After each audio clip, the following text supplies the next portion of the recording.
Did Dave Castro accidentally fall into the coolest podcast in the CrossFit space? He may just have. Let's talk about it next.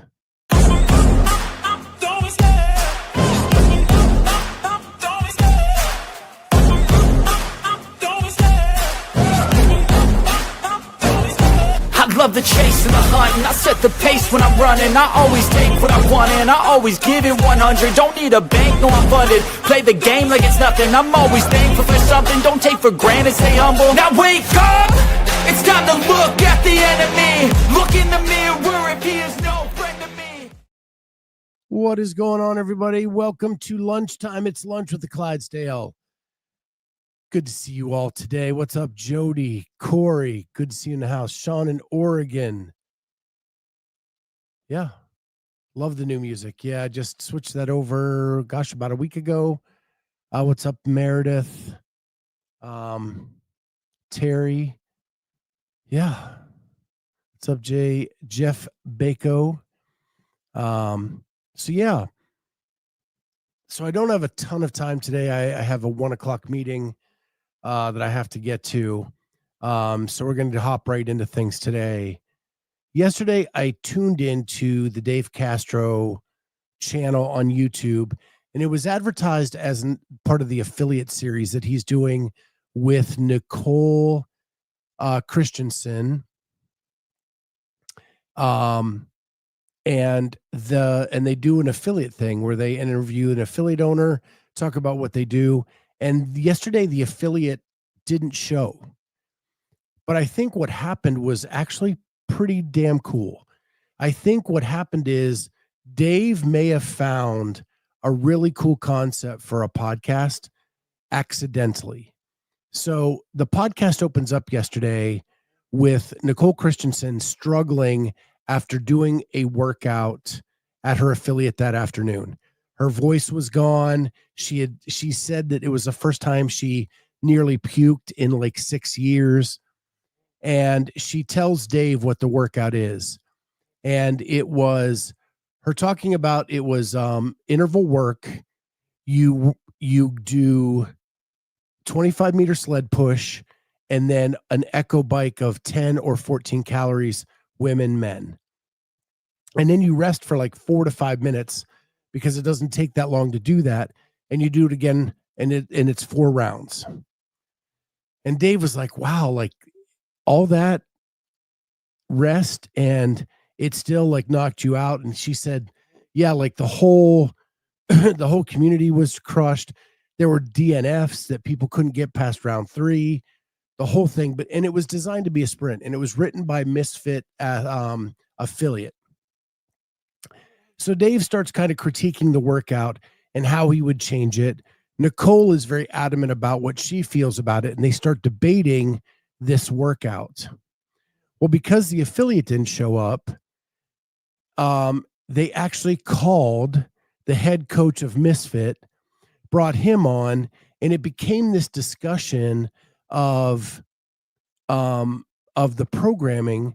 But I loved the fact that Dave had his ideas, and the other two were very adamant about their position of that workout and what it brought to the community, what it brought to the affiliate, what the stimulus was trying to be. And they really defended it well. And I think it's actually created possibly a really cool podcast series of where you bring your workout to Dave. He gives his thoughts. You defend why you did it your way. And you have this discussion. And I don't generally get into programming talk.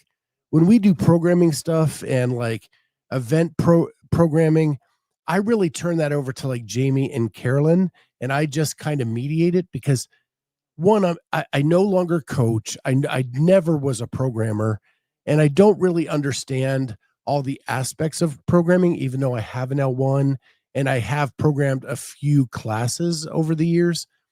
But I really thought it was fascinating, and it really sucked me in as to why he thought what he thought. And what's funny is he even talks about that he has rules that you shouldn't break. And even with those rules, he said, and I know I've broken probably every single one of them. And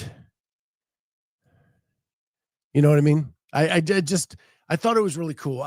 Larry said that my favorite part was the could care less what Dave thought about their programming. They were polite, but at the same time, we like what we do. I liked how they defended why they do it. And what we actually learned is the original program wasn't even Echo Bike, it was Ski Erg. And when Nicole said Echo Bike, the guy from Misfit was like, damn, that's even more rough. Like you even escalated it a little bit more.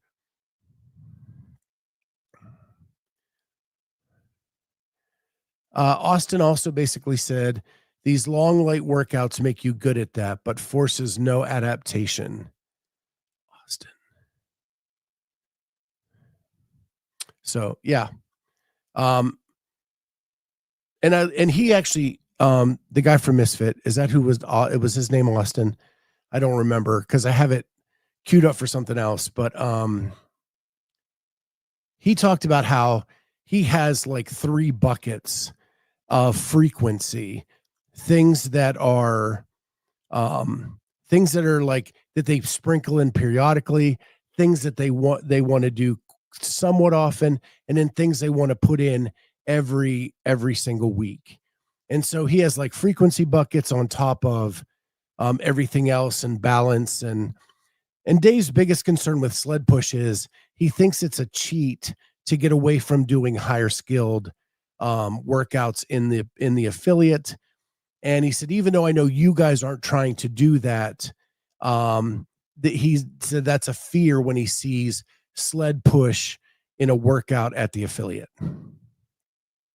So, and they go off into some other topics as well, but I really think like it could be a really cool concept for a podcast. And I think at one point, even Nicole says, yeah, we could do this and call it like Dave shits on your programming. And then you talk it out and discuss it and stuff. So it was really, really cool to, it was really, really cool to watch. And I hope they do some more of this, because it just accidentally happened when the affiliate wasn't there. They had to fill time. Frida, Echo Bike is insanely hard in a sprint. Gave me shivers to hear it. Yeah. Mark Phillips, is this the affiliate interview one? I missed it. It was. Just know the affiliate never shows up. And so they talk about some other things. And the reason I really tuned in, because the affiliate interview, it's not something, as I'm trying to watch all the content in the space, is not something I normally dive into, but he was going to do a 10-minute Q&A at the end. And I wanted to see what he had to say during that. So Denise, more interesting because I think heavy sled pushes are a great addition to training. Yeah, Dave had alternatives. He thinks moving a heavy object over a distance is a good thing, but he thinks that some affiliates rely on it too much and then remove some high skill events to do that, some high skill options. He actually thought a plate carry would be good, or something like that, because a lot of gyms also don't have very many sleds. Now, Nicole was saying they only had 2 sleds, but because it was a 6-minute interval with a lot of rest, they actually launched people on the sled push every 30 seconds, because it didn't take 30 seconds to do a 25-meter sled push. You just pushed it down to the other side of the floor, and then at the next 30 seconds, that person would then push it down to the other side of the floor, and then you would jump on your Echo Bike once you finished the sled push. And Dave said that messed with his mind, the logistics of it all. And she's like, you do the logistics for the CrossFit Games, and a class adaptation of these logistics is blowing your mind. Like, it was a really cool back and forth. And I think it showed both personalities a lot more than in other ways that they've done it.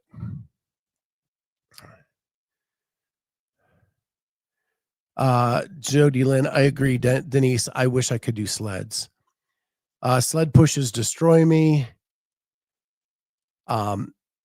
my buddy and I, we used to do Saturday odd object days where we would just basically do like sled pushes, sandbags, different stuff like that outside in the warm months to do that. And we would do it during open gym and just kind of look around the internet for really cool stuff. And it was just kind of a break of the week that we really enjoyed. But it was not programmed for us. We were just being mavericks and doing whatever we kind of saw on the internet.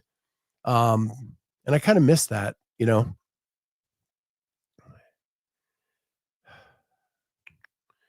Mark Phillips, we just have a torque tank. It's okay. Yeah. I don't like that you have to go kind of at its pace. They're just weird.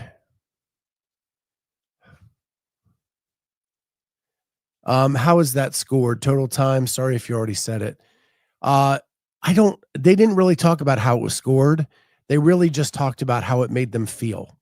And maybe it was just, hey, and she said they did like some high skill work before it, just working on some high skill stuff. So maybe it was just complete. Maybe get your check mark for the day.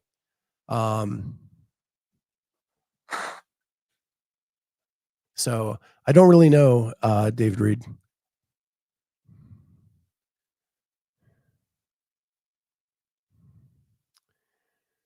We only have one sled, so never do them in class. But I did them last Saturday before partner class with Cindy. Yeah. Yeah, we never really had them in class either. That's why my buddy and I would do like odd object Saturdays, and we had 2 sleds back then. Frida, you could use a box you use for box jumps and add weight if needed, Jody. Yeah.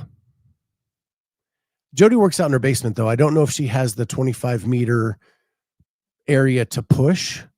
And that's kind of the bad thing if you are a garage person or something like that. Like my garage isn't big enough to have 25 meters. My driveway's at probably a 20-degree angle too. So I'd have to be one of those mavericks that go out on the street and push a sled, wake everybody up in the neighborhood.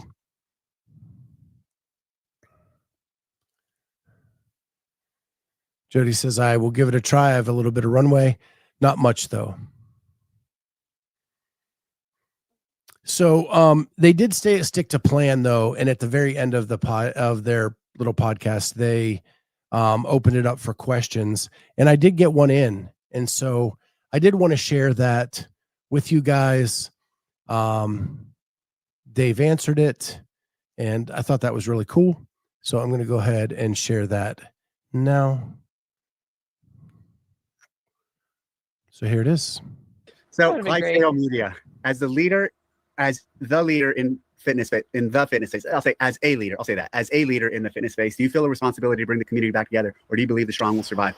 I think there's an aspect of wanting the community together and fostering that and keeping it again marching in the right direction, arm in arm, that I would like to see for sure, but not at the expense of compromising our values to get some people who might be on the outside or on the verge of going on the outside, because for a variety of reasons that might compromise who we are.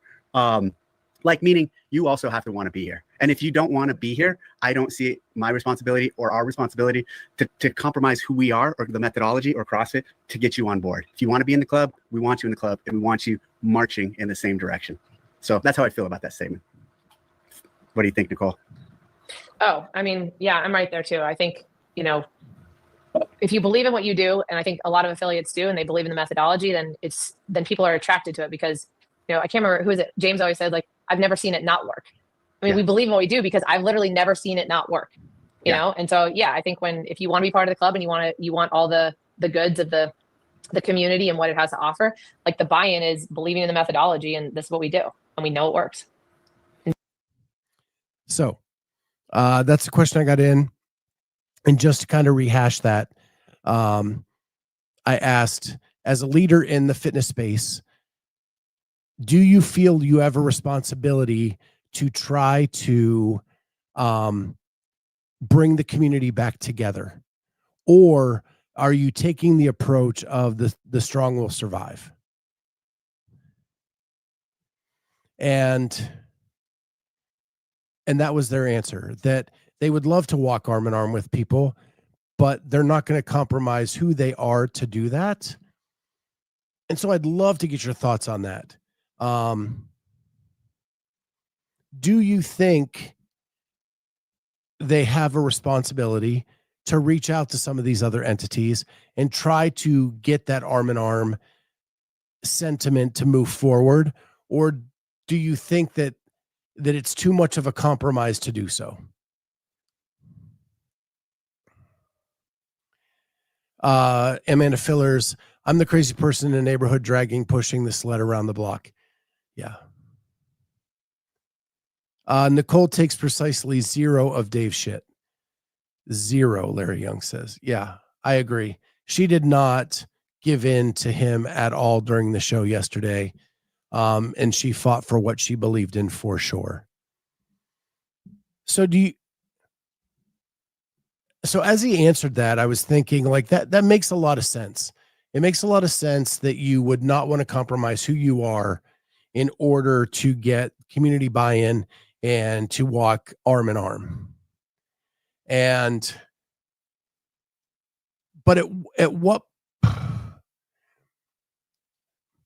what are you talking about is, again, I think it goes back to what we've talked about in the past. What are your core values? You should not compromise your core values of who you are and what you want to be to walk arm in arm. But like stubbornness and lack of communication have been issues with CrossFit. Those are things that maybe could change and maybe help in communicating something moving forward. Larry Young, I felt this was a shot at Mayhem, but when Mayhem basically pulled CrossFit out of the quicksand and started the resurgence of CrossFit with open and classic pulled. Yeah. I thought about that too last night, Larry, with Rich talking about leaving. He had such an impact on last season with the open announcement, the Rocky shorts, getting everybody hyped, a huge crowd at Mayhem for that open announcement. It just looked awesome. It gave people chills, all of that stuff. And then the Mayhem Classic went off so well. They put so much money into that to make it look good, to have a great broadcast, to have the best cast of athletes they could have. It wasn't their fault that people withdrew, but they did the best they could with it and really kind of helped start the upward climb that we've seen from that point to the games. And so it's making this Rich thing even weirder, even weirder. So,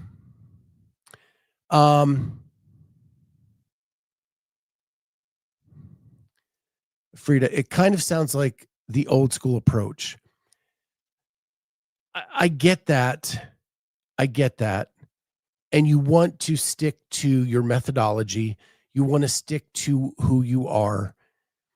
But I don't want to stay old school just to say we're staying old school. Like, there weren't other entities trying to do what CrossFit was doing. There weren't competitors trying to take on CrossFit. I guess in this newer generation, how do you deal with that? And I'm not sure that sticking completely old school is the answer. I think, again, your core set of values and who you are, you should stick to for sure. But do we know what that is? And I don't know if CrossFit knows who they are enough to say that anymore.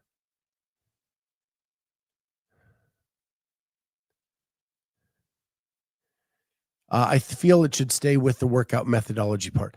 I agree. I do agree with that.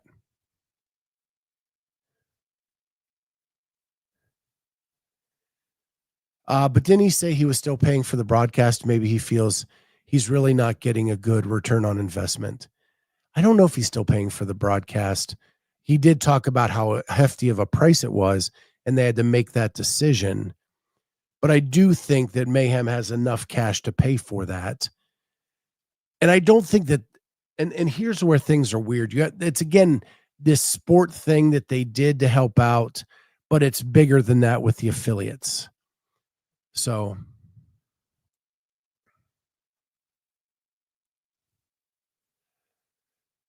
Larry, I think HQ and Malik to Rich, he would have a seat at the table, then both pulled back. Senior comments, just speculation. I don't really know. I don't really know about that, Larry. I don't know.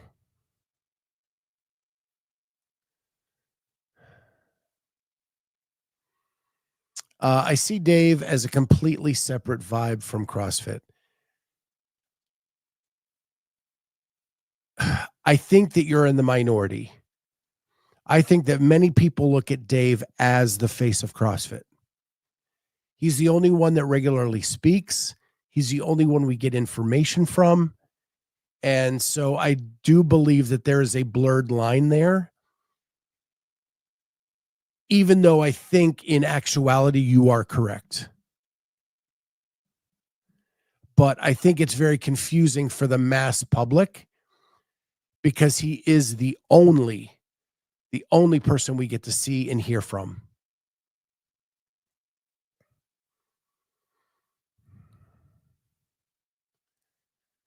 Anyway, that's enough about that. Speaking of semifinals, I want to just kind of lament something real quick. And that is that we don't have this set semifinal anymore. I was talking to Corey after the show yesterday. It's so hard to do interviews like I used to do them.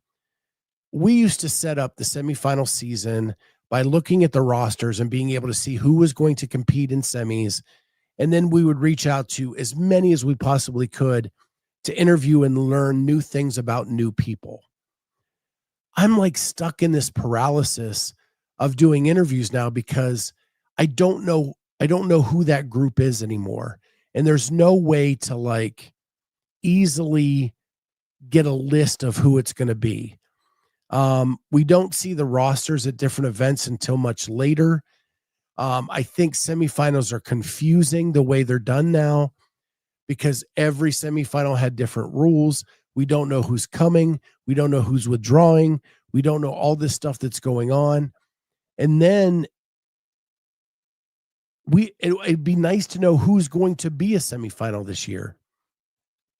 I think that information needs to be out there quickly because then you have these things happening now where qualifications for the TFX are happening.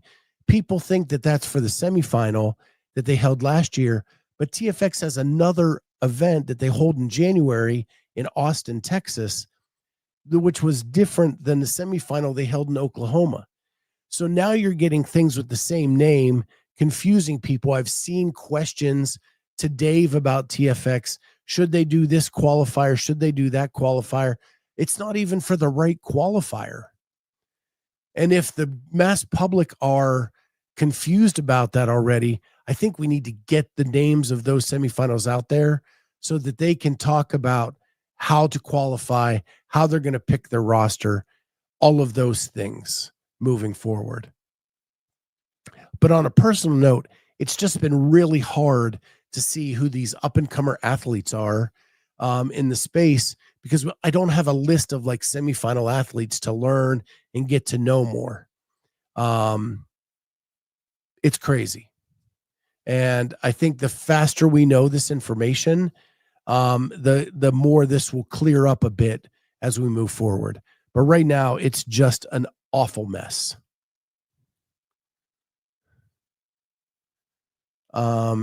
Denise, Dawn certainly is not the face of CrossFit. I agree. Ever since the Lazard death, he has been MIA. Corey, and Masters are supposed to get our very own live semifinal. That is something entirely different, and that is the limit of the information we have. I know. Frida, what irritated me the most was that the athletes were allowed to do as many as they wanted. I don't like that either. I didn't like that. And because it's taking opportunities away from so many other athletes. I don't like the fact that you have to be ready on this weekend. And if you get sick or anything like that, then you're just effed for the year. But I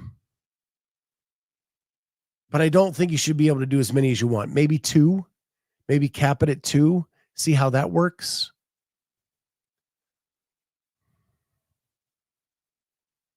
I don't know. Other thing I want to talk about is Hiller put out the list of lists today. If you have not seen it, he put out the list of the 24 athletes who most likely have used PEDs. And he said it's 24, not 25, because he didn't want to make it a perfect number. He just wanted to do the people he thought. It's a really interesting and very comprehensive list of athletes in the history of CrossFit that he has thought that have used PEDs.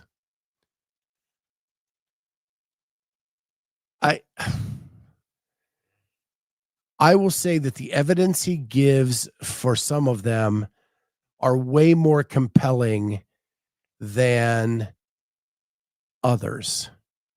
Some of the evidence he gives for some of the athletes, you're like, okay, he is saying this a little more clearly than with others. And Mark, yes, men only.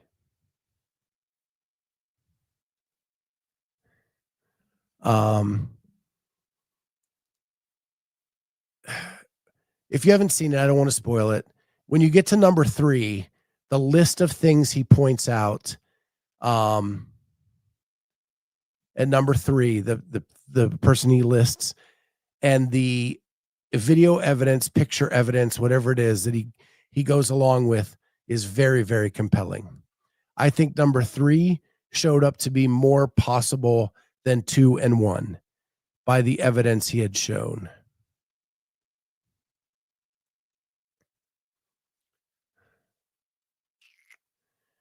Jar Jar Binks, Alex Smith had me LOLing.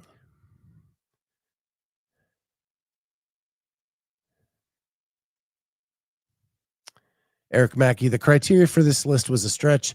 Reaching on this one, hits and misses. Yeah, I think like it's a list of people.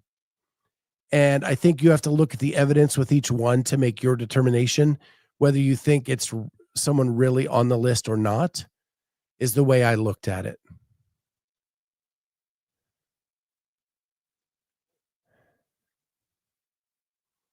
And some of the evidence is way more compelling than others.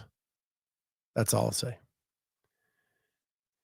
Sean in Oregon, Hiller sure as heck knows how to keep himself in the middle of the conversation. He is self-admitted that he knows what videos will get him clicks and likes and all those things, but it allows him to do the stuff like travel and spend some time with some people. And those are the videos that I enjoy the most. And if it means he has to do these others to make the money to go do that, I understand it. And as a podcast host and looking for topics, he's awesome at providing those. So yeah, I think he knows what he's doing. For sure. I think it's all part of his plan.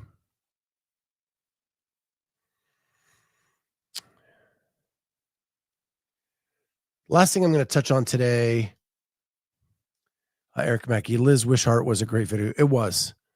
Really, really was.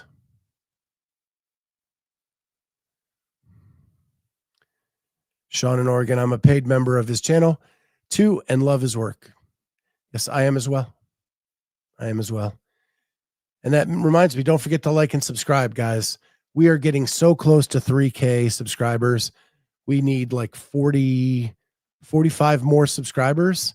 And I'm hoping to hit that by year's end to get 3K. Just sounds way better than 295, whatever we are, 2955.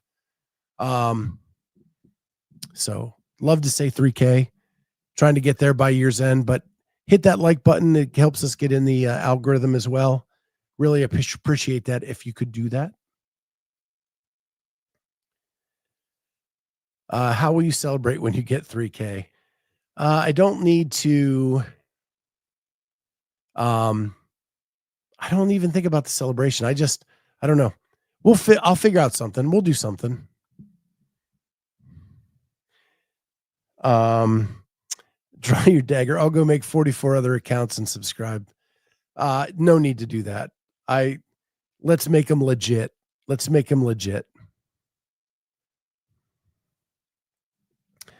So, last thing, again, I have a 1:00 meeting, so I'm going to get through this quick. MFC is this weekend, Masters Fitness Championships, 3,000 burpees. No, thank you. I will find another. I would rather do 3,000 cows on a bike than 3,000 burpees.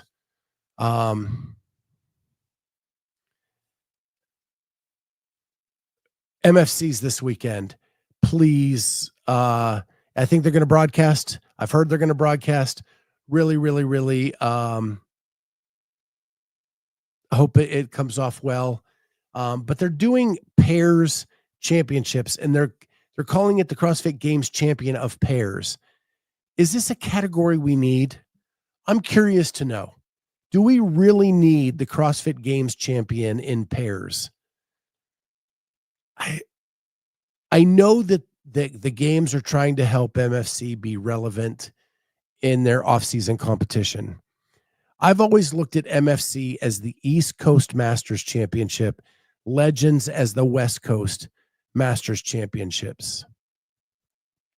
And I don't get why you have to be gimmicky with pairs or whatever it is you're doing to try to make something else. I think we need to be better at promoting our masters individuals and getting people to watch them as opposed to pairs. A friend of mine sent me a text today, and maybe we'll talk about it on the show at some point, but they're losing individuals right now, and they're just handing spots over to teams or pairs that lost a person to injury in the individual instead of going back to the leaderboard and offering it to people who actually qualified as an individual. All this weird back behind the scenes stuff that happens is more reason to look skeptically at what they do. You need to be on the up and up, do things in a proper way, and not just fill seats to fill seats. If you have a spot in the individual elite division, offer it to the individuals that qualified in that field, not a team that lost a member. That's just asinine, and it makes people question why and what you do.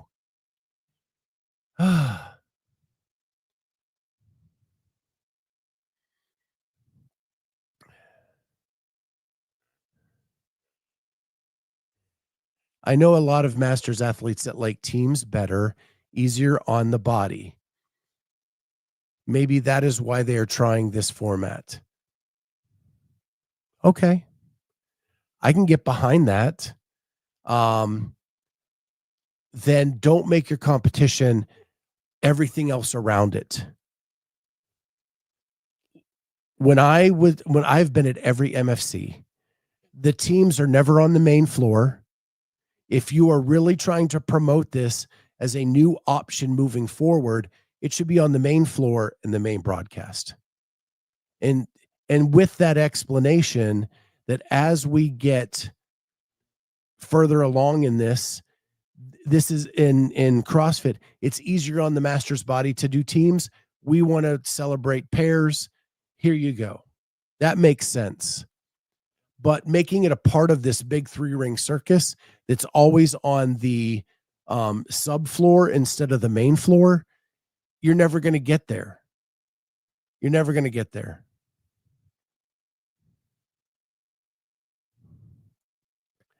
Denise, there are only 2 women in the elite division over 60. The rest are RX. Yep.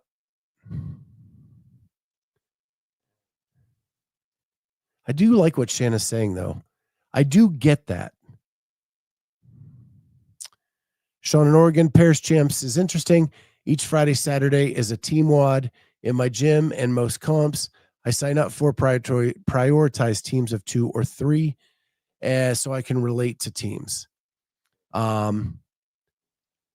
Again, I see what you're saying and it makes sense to me, but if that's the way you're going to go about it, then make sure you're prioritizing that as the event of choice when you go to watch. So you can truly promote it and see if it's going to work. See if it works for the spectators, see if it works for the athletes.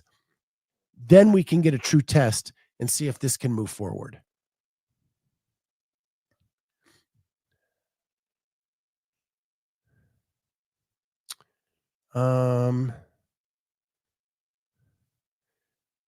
I agree, Scott. Their teams are always off camera, out of sight, out of mind. Exactly. Dan Church, I missed the beginning. Are you coming to MFC, Scott? If you need a place, you can stay with me. I have an extra room. I haven't decided yet.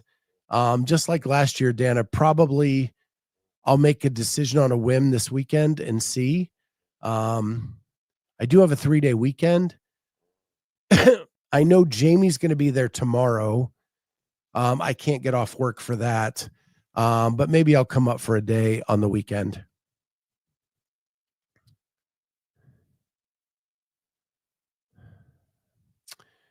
Corey, I thought you only needed to sign up and not qualify if you were over 60.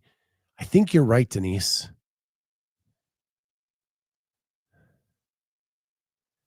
It's counter-logical. Nobody watches the coverage. If the coverage was decent, more would watch. Jake, what I'm trying to say is they are trying this new thing of teams of 2 in the Masters divisions. One of our Masters athletes jumped in and said it's easier on the body, and they actually prefer that. And so they are crowning pairs champions at MFC this weekend. What I'm saying is, yes, you're doing this. We'll never know if it works if you never put it in the spotlight. They are always on the 3rd stage. It's never on the broadcast. Nobody ever gets to see it. And I will tell you, there are usually bigger names in the pairs divisions at MFC than there are in the individual. But they've never spotlighted it for us to even know if people would watch it. Because they try to be everything for everyone. I think they need to focus down on maybe just pairs and see if they can make that a viable option.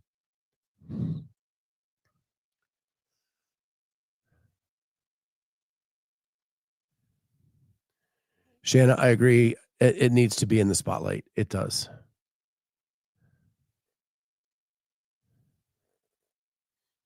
Denise, I would have to take boats, trains, planes, and cars for me to get to Fort Wayne. It is not the easiest place to get in and out of, but thankfully for me, it's only about 2.5 hours away. So I can actually drive up there. Now I have to drive through every cornfield in Ohio to get there, but I can get there in like 2.5 hours.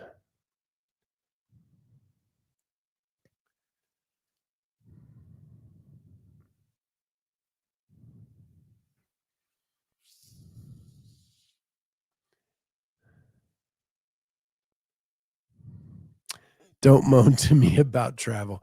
I watched your show where you took us on a trip to get to Coaches Congress and back.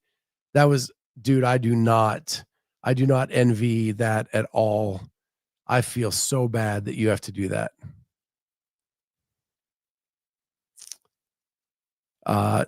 Jody says I should go. I might go. It's just been a busy year for us with everything in the house. So I just don't know. I don't know. Yeah, I got 5 minutes before my meeting. I better get going. I just don't want to go to this meeting. This is a meeting where the person that we meet with has to give us a resume 27 times during the meeting. And there's only like 10% of the meeting is valid information for me to take away from it. The rest is her just bragging about all the things she's done. So with that, I better get going. Thank you guys for hanging out. This has been fun. We'll be back at it tomorrow. Lunch with the Clydesdale, and we will have, I don't know, we'll do something. But don't forget to like and subscribe. You knuckleheads get back to work. I got to go. We'll see you then. Bye.